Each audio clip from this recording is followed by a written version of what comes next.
이 수능 영어 시험지는 결코 쉬운 문항부터 차례 어려운 문항으로 이어지지 않는다는 것입니다. 자, 그러면 우리가 반드시 지금부터 지켜야 할 원칙은 뭘까요? 어떤 순서대로 풀어야 될까요? 답은 간단해요. 풀어야 합니다.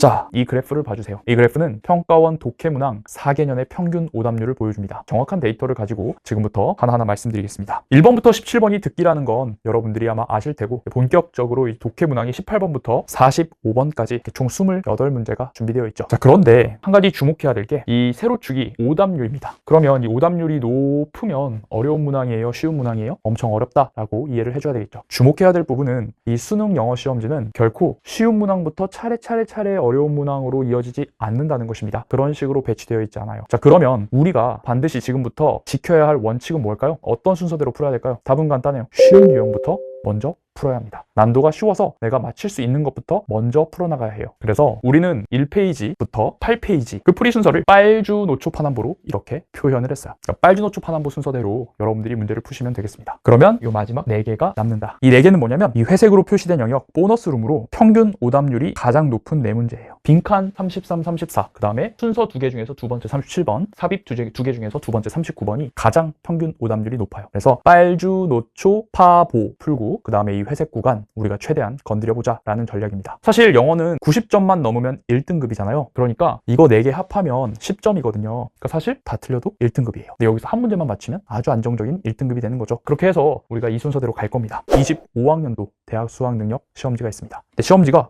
깨끗하지가 않고 배경색이 이렇게 칠해져 있죠. 아까 얘기한 대로 어떻게 풀자는 거예요? 빨주노초 파남보 회색 순으로 풀자라는 의미로 각 시험지를 이렇게 선생님이 색깔을 칠해놓은 거예요. 여러분들의 이해를 돕기 위해서 평가원이 만든 실물 시험지를 하나 선생님이 가져왔어요. 그럼 얘를 이제 풀 건데, 듣기할 때 듣기만 그냥 풀 거냐? 그렇지 않습니다. 듣기하면서 함께 풀 수 있는 가장 쉬운 독해 문제를 같이 풀어야만 해요. 자, 그러면 어떤 문제들을 풀어야 할 것인가? 당연히 듣기할 때 같이 풀 때 지장이 없는 정말 쉬운 문제들을 풀어야 됩니다. 그럼 그게 몇 페이지인데? 4페이지에 있습니다. 그럼 4페이지를 요 안에 있는 시험지를 뽑으세요. 아까 시험지 2장이라고 했죠? 얘를 뽑아요. 그리고 4페이지가 보이도록 뒤로 접습니다. 그리고 이렇게 이제 풀어야 될 통계 문제라든지 이런 것들이 있으면 요 1페이지에 4페이지를 이렇게 나란히 두는 거예요. 그러면 이제 펄럭이거나 할 필요 없이 1번 다 듣고 나면 그 중간에 텀에 혹은 뭐 1번 시작 전에 이럴 때 바로 여기 눈만 움직여서 여기 있는 문제들 같이 풀 수 있거든요. 눈만 움직여가면서 이렇게 여러분들이 병행을 해야 합니다.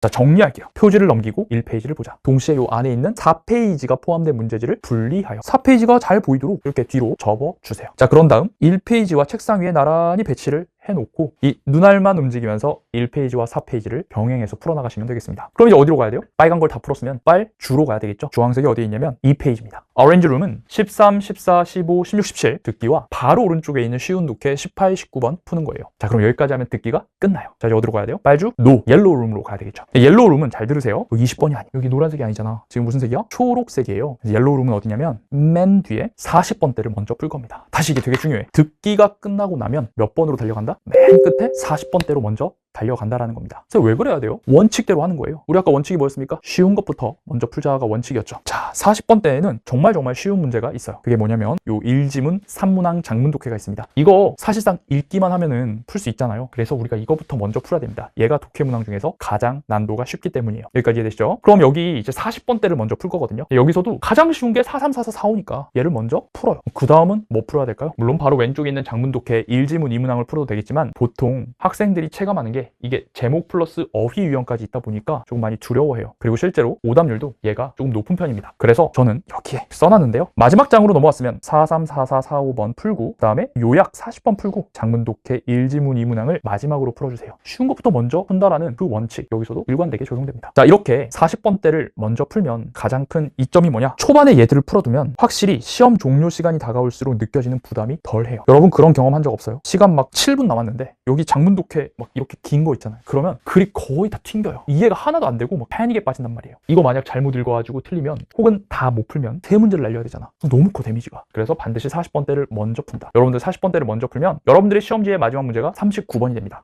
그게 주는 위안감이 얼마나 큰데요. 이게 여러분들 시험지의 마지막 문제가 몇 번이야? 39번이 된다는 거예요. 이건 심리적으로 대단한 안정감을 줍니다. 그러니까 뭐부터 풀어라? 듣기 끝나면 40번대부터 풀어라. 옐로우룸이다. 색깔로 기억을 해주시면 되겠습니다. 이제 그러면 어디로 가야 돼요? 빨주노, 그린룸으로 가야 되겠죠. 자, 이렇게 40번대 꼬리 먼저 잘라서 안정감 잡은 후에 우리 그린룸으로 갑시다. 그린룸은 20번부터 오른쪽에 있는 21, 2, 3, 4 여기 주장, 요지, 주제, 제목, 함축 이렇게 있는 구간이에요. 여기도 첫 번째 원칙 쉬운 것부터 먼저 풉시다. 그럼 어디부터 풀어야 될까요? 선생님 여기 써놨어. 먼저 선택지가 한글로 되어 있어 상대적으로 접근이 쉬운 20, 22번부터 먼저 풀자. 알겠습니까? 요거 그냥 요거 풀고 21번 스킵해요. 21번 스킵하고 22번으로 오는 겁니다. 그 다음은 만만한 게 23번이죠. 그 다음 24번 마지막으로 21번에서 종료해 주시면 되겠습니다. 다음은 어디예요? 빨주노 초 파남이 어디냐면 넘기면 아까 여기 있는 4페이지는 이미 듣기 할 때 다 풀었으니까 그냥 스킵하면 되고 여기 파란색 구간에 접어들게 됩니다. 어법, 어휘, 빈칸 2개가 포진하고 있어요. 이건 이제 순서대로 가면 되니까 크게 어려움이 없어요. 그럼 이제 넘어갈게요. 넘어가면 3334 풀면 안 돼요. 얘는 정말 어렵습니다. 수능 영어에서 가장 힘을 주는 부분이에요. 그러니까 일단 마지막에 어려운 거 안 푸는 거예요. 쉬운 거부터 풀기로 했으니까 넘어가고 그다음에 여기 퍼플룸으로 입장 드디어 이제 보라색 방으로 들어오면 되는 거예요. 35, 36, 37, 38인데 37, 39가 어려워요. 순서 두 번째, 삽입 두 번째가 어려워요. 그래서 여기 38번만 풀면 되겠습니다. 그러면